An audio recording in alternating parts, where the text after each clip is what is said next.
Good morning, my fellow humans. My name is Sharice, and today I want to talk about current events and something very important happened recently. I want to talk about the lessons that can be learned about Sonya Massey's shooting. And as you can see, I'm wearing a robe, and I'm wearing a robe because Sonya Massey, she was killed in her robe, and I kind of see myself in her because of the fact that she was my height. She's 5'1", I was 5'1", and we weigh about the same. We are very small African-American women. So here's the lesson that can be learned.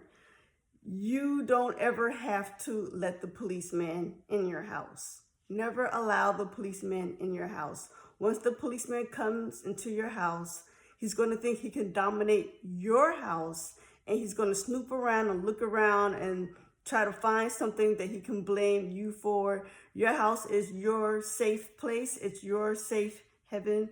You need to be in control over your house, especially when you are an adult. You don't need a police coming into your house and taking over things. And so that's one of the mistakes she made by leaving her door open. Now, I'm not blaming Sonya for anything. Remember, this woman was dealing with mental illness and she needed help. She did not get help. Instead, she got a person that looked down on her. When a person is dealing with mental illness, they don't need someone to look down on them. They don't need anybody to talk rudely to them. They actually need help by someone who cares. And that's not what Sonya Massey got. She did not get the help she needed. So here's the other lesson that can be learned. When you call the police and when you have not done anything wrong, you do not need to show the policeman your ID or any paperwork. Now, Sonya Massey, she let the policeman in her house is because she was vulnerable. She was vulnerable and she wasn't operating correctly. And the police knew she was not operating correctly. He knew that. Yet he still wanted to bully her because he had issues of his own. And his issues were that he was immature and he was a white supremacist and he wanted to dominate this small black woman. So that was his issue. So anyways, she was looking for her ID and she said that she was going to show him paperwork, but she did not know that she did not have to because she was not a criminal. And like I said, she was a vulnerable woman living by herself, struggling with mental illness by herself. She did not get the help she needed. And, another thing is that the policeman and Sonya, they did not know each other. And so that's a problem there. Here's another lesson that can be learned. When you are policing a community with people who you don't know, and you need to interact with them, the policemen in the community, they need to have community events where they get together and talk to each other and they eat together. They need to have a potluck celebration, a potluck party where the police and members of the community get together to talk, know each other, and eat together. This could be an opportunity for people to say, hey, I want to introduce you to my 18-year-old son. He has autism. So when you see him on the street, not acting kind of normal, I just want you to know that he has autism. Or I have a son, he's deaf. I want you to talk to my deaf son.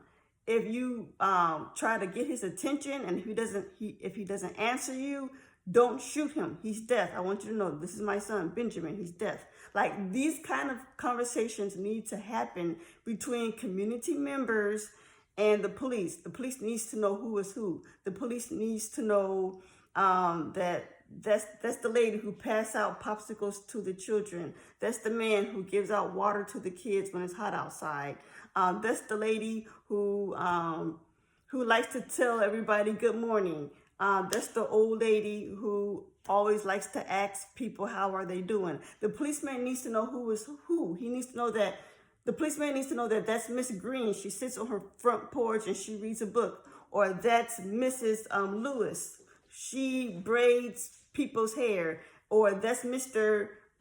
Ben Hunter. He cuts people's hair on his front porch. You know, the policeman needs to know people. He needs to not just show up at people's house that he don't know and that he don't care about. You know, this is a problem. So as for me, I'm never going to call the police. No matter what, I'm not going to call the police. I am a very small African American woman. I will not be calling the police. But for you, if you need to call the police, do talk to the police outside your house. Stand outside your front door and talk to him outside on your front door. Do not let him in the house. Even if the police says, may I use your bathroom? I need to pee. Tell him no. He can pee in his car. He can pee in his water bottle. He may not come in your house to pee. He may not come in your house to use the bathroom. Don't let the policeman in your house. And here's another thing. Even if you're talking to the police and it's raining and the policeman says, oh, it's raining out here. It's raining. I'm getting wet. May I come inside your house? No. Tell the policeman no. Do not let him in your house. He has no business in your house. He does not belong in your house. Your house is your house. Your house is your safe place. Do not let the policeman in your house. If you need to talk to him outside your house, I think I made that point clear. So this is how I want to end it. Like I said, Sonya Massey, she was a small woman. She was physically small, just like me. She weighed the same amount I weigh. She was 110 pounds. I'm 110 pounds. She was 5'1". I'm 5'1". Both small women. We're both wearing our robes. We're both in our house. The lesson that can be learned is that this man, he had no companionship for Sonya. He thought she was not important. He thought he could shoot her and get away with it and his life would go fine.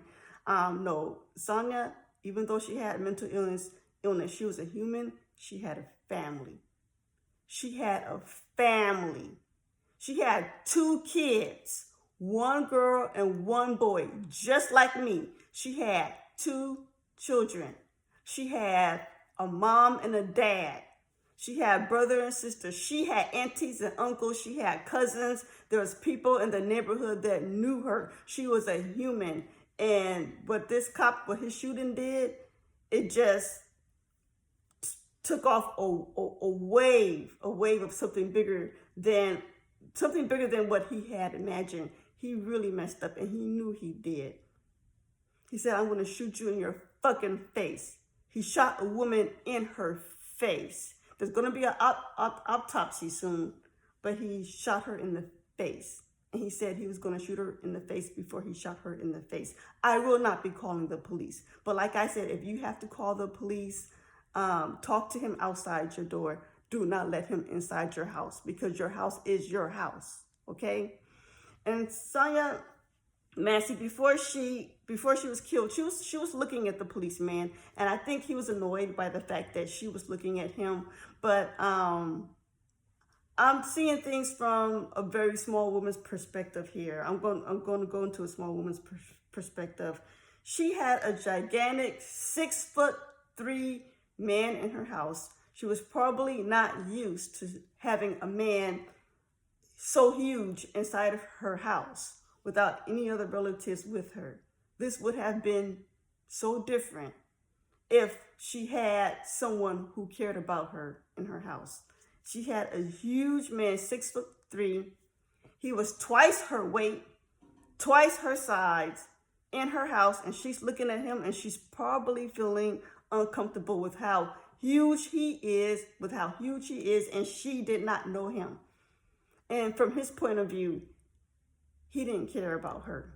He had no compassion for her. After he killed her, he didn't want to use any medical aid on her. He said she's done. She's got a gunshot wound to the head. There's no point in giving her any medical attention. And when he walked outside of the house, he called her a crazy bitch. He said she was a crazy bitch. He did not care about her. He did not love her. We got to stop this. We got to stop this. There needs to be community meetings where the policeman gets to interact with people.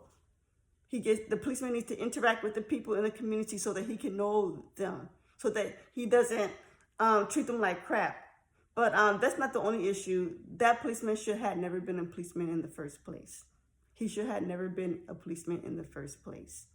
He was a demon. He was a very evil man. He is a murderer. And he needs to stay in jail for the rest of his life. He needs to stay in jail and never see the light of day for the rest of his life. Because what he did was he killed a woman. I know he looked down on her. I could tell that he thought he was racially superior than her. I can tell he really looked down on her. He didn't know her. He didn't like her. He looked down on her. That's what happened. But he needs to be in jail for the rest of his life. He should never see the sunlight ever again. We all need to learn a lesson from this. We all need to look out for each other. We need to help people with mental illness, not look down on them. We need to care about one another.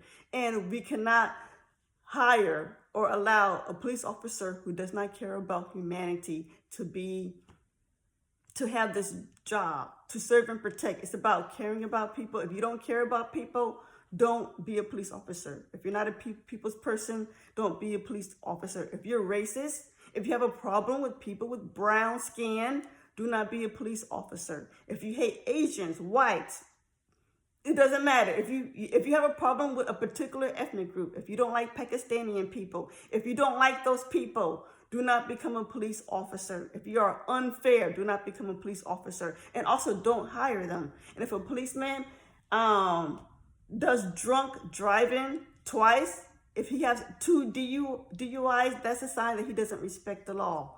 He should not have had that job. He should not have been a police officer. And if he had never been hired, Sonya Massey, she would have still been alive.